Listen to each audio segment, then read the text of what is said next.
This is the Paracave Podcast, proudly brought to you by major sponsor Parramatta Leagues Club, home of the Eels, and also home of Jack's Pale Ale.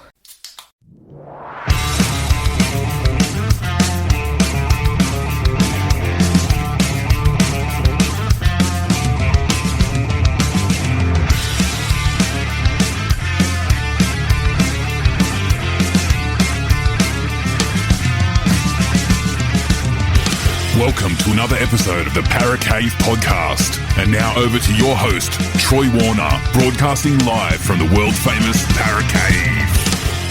And yes, hello and welcome back to another episode of the Paracave Podcast. Troy Warner here, and it is the Eels vs Knights game review podcast. And as you can tell, I am in a bit of a happier mood this time around as Parramatta got the victory, 28 points to 6, up there at McDonald Jones Stadium in Newcastle in front of 20,125. I was one of them.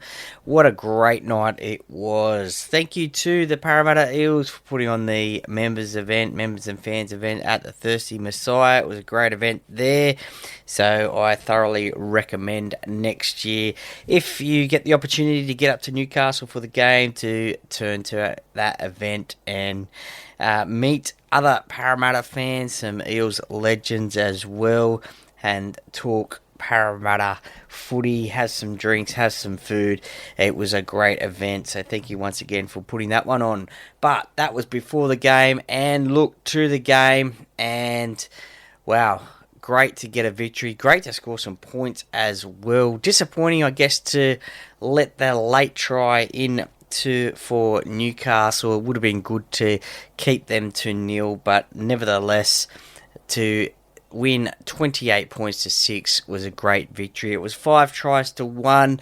Zach Lomax got a double and really put his name in lights for selection into the New South Wales team. So congratulations to him on his selection, and also Mitchell Moses, who scored a try as well. Congratulations to him on his selection into the New South Wales State of Origin team for game number 1.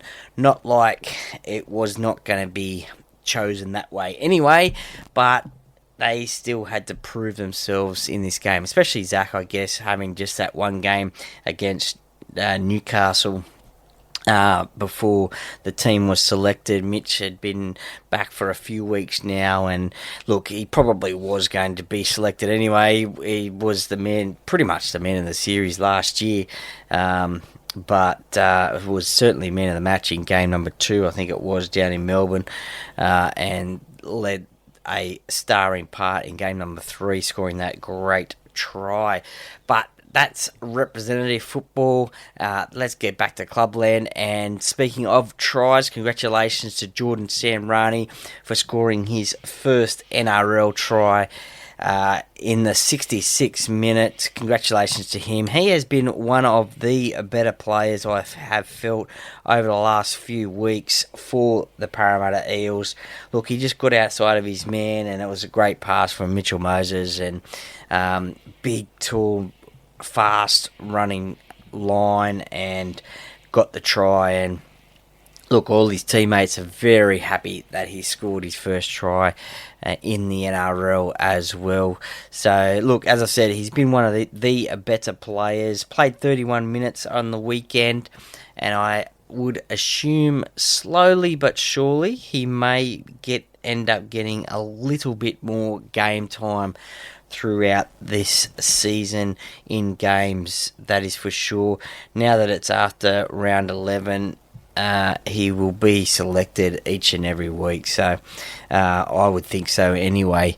As I said, one of the better players. Dylan Brown, he got a try as well against his future club, and look, it's just good backing up from both Mitchell and Dylan Brown, because it was a great pass from Sean Russell to the Fox, Josh Addo-Carr, who just had that speed to get around his man. And look, having Mitchell Moses and Dylan Brown, two of the quicker players on the field as well in support, look, he had plenty of choices, but a great pass back in field to Dylan Brown.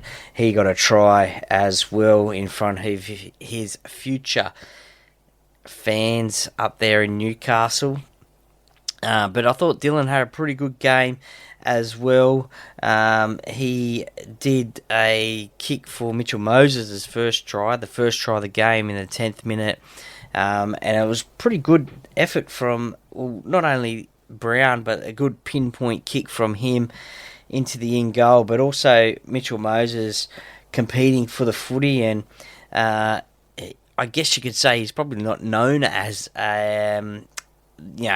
one of the tallest players, I guess, and one of the players that has a great leap on him at all, but he certainly competed for the footy, and he caught the ball and scored the first try of the game as well. And look, for Zach Lomax's second try as well, it just showed you, again, Dylan Brown, I think it was, kicking the ball, and Mitchell Moses competing for the ball. He knocked it back, knocked it backwards.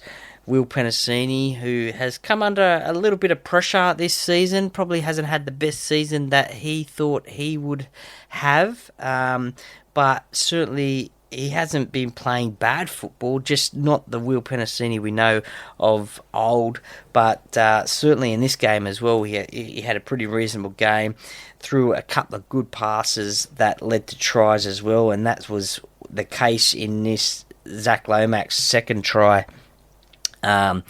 Mitchell knocked it back, and Will, very smartly, I think he tapped it with his foot and then picked it up, and then it was a good pass out wide to Zach Lomax, who still had a little bit of work to do, but ended up scoring his second try. His first try was basically sort of created from a Junior Paolo offload, which created an opportunity, and there was a few times throughout that game where you just saw the offload game from Parramatta, which we have all known about and is there.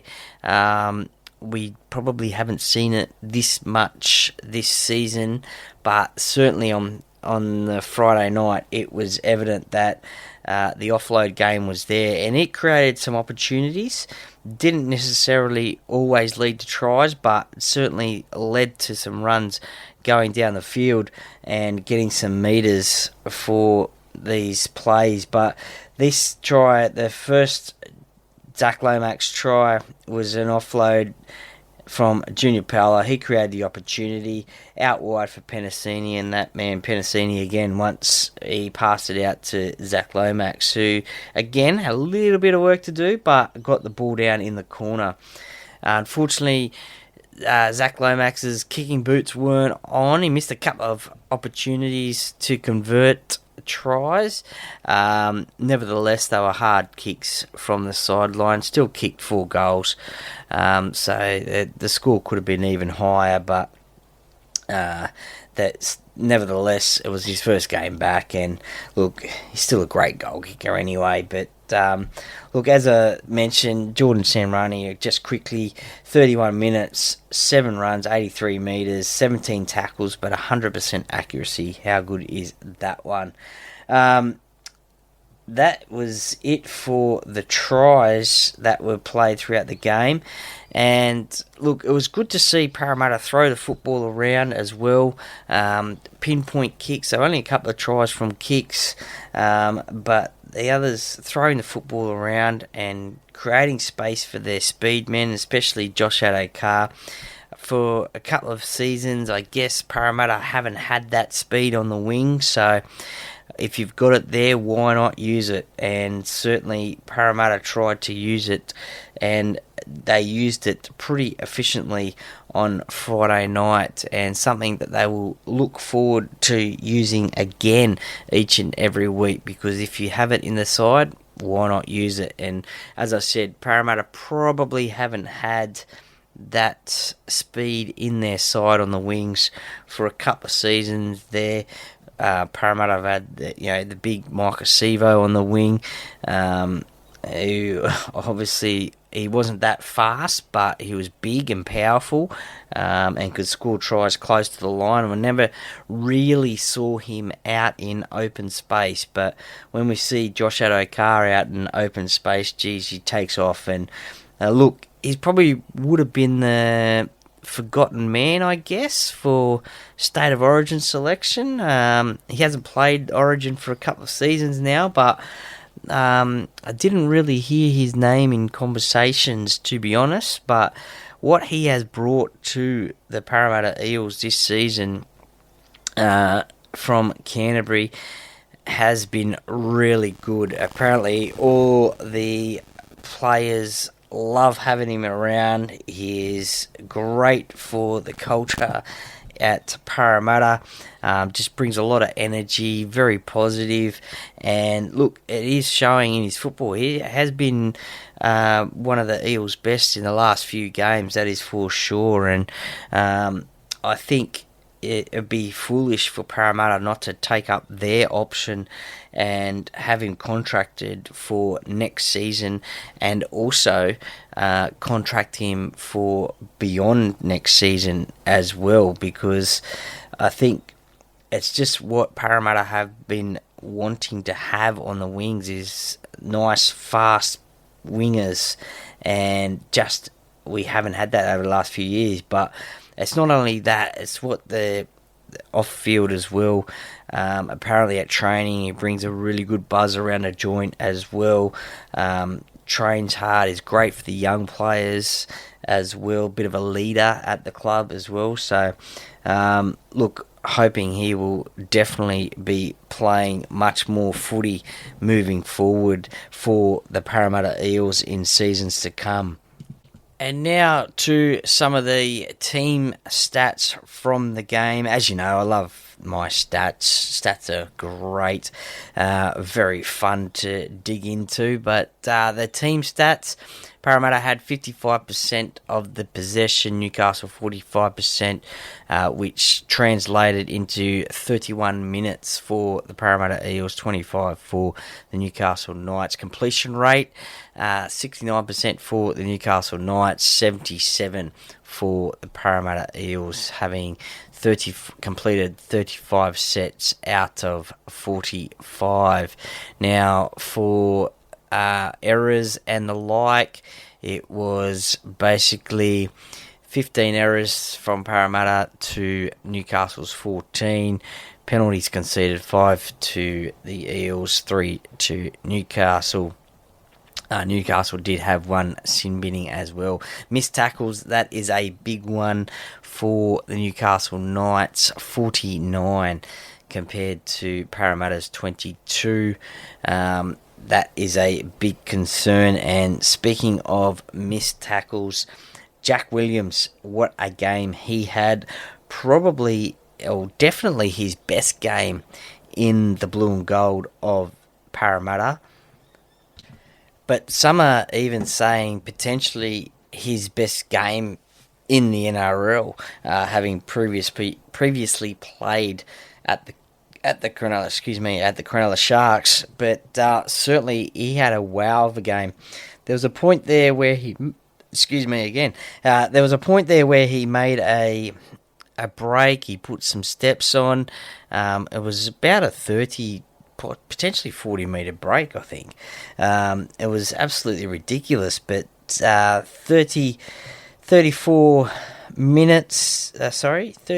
tackles, I should say, in the game, 135 metres, one line break, and that was the one that I was just talking about, 6 tackle breaks. So a fantastic effort there from Jack Williams, and as I said, the best game that he has played in the blue and gold. Now to some player stats of the match, and I'll just run through the Parramatta side of things. You don't want to know about the Newcastle side of things.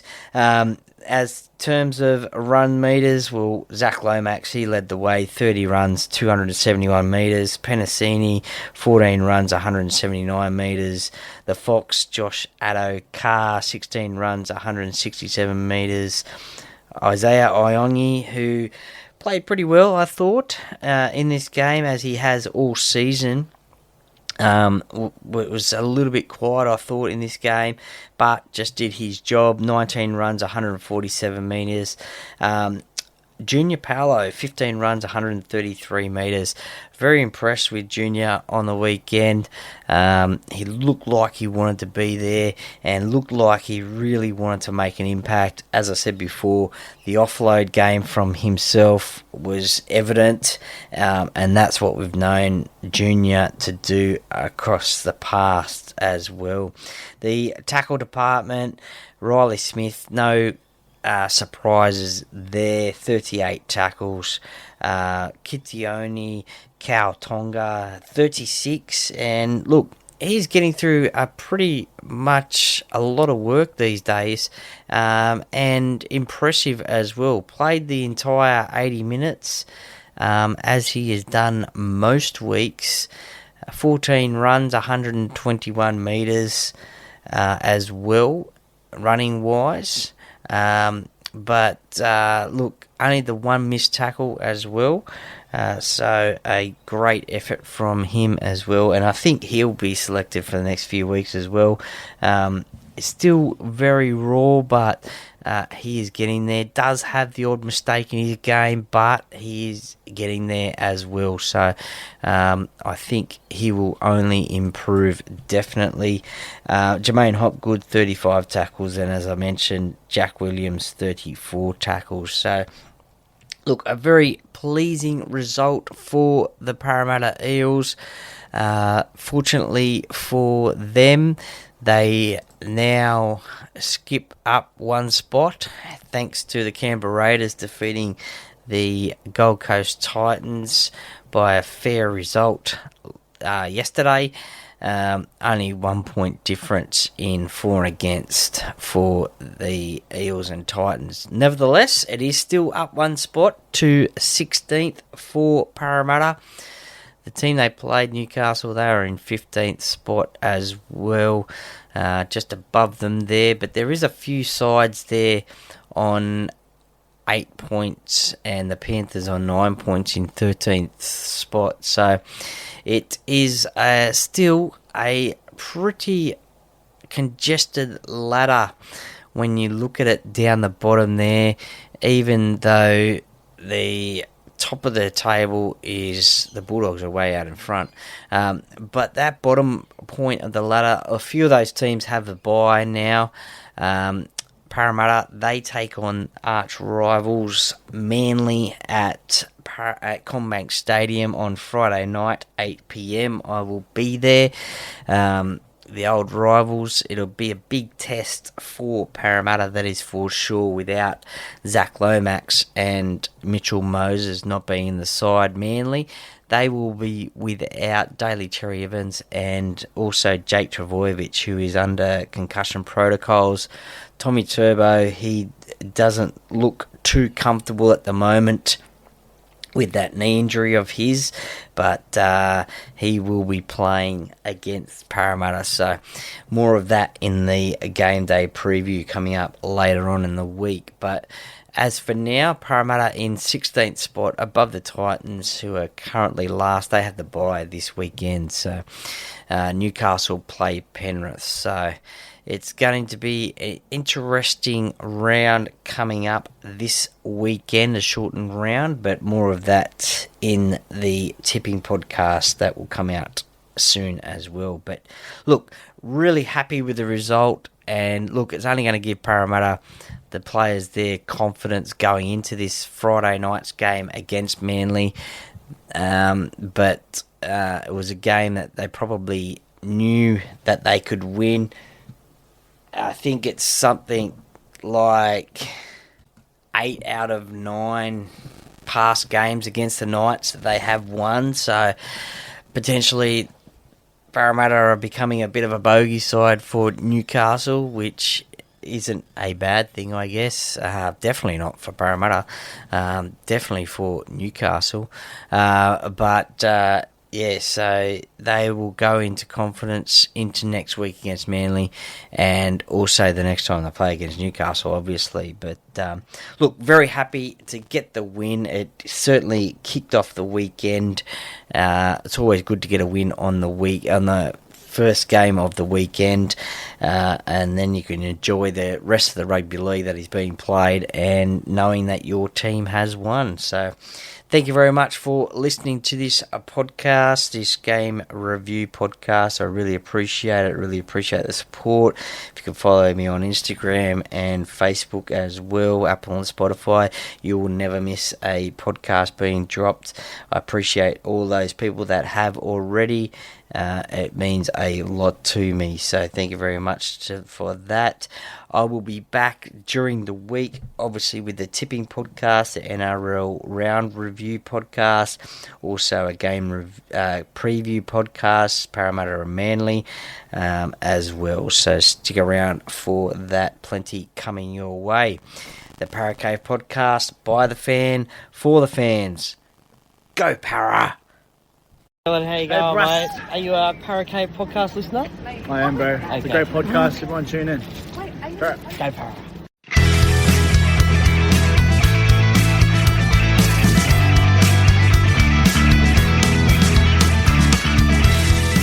Thank you for listening to another episode of the Para Cave podcast. See you next time.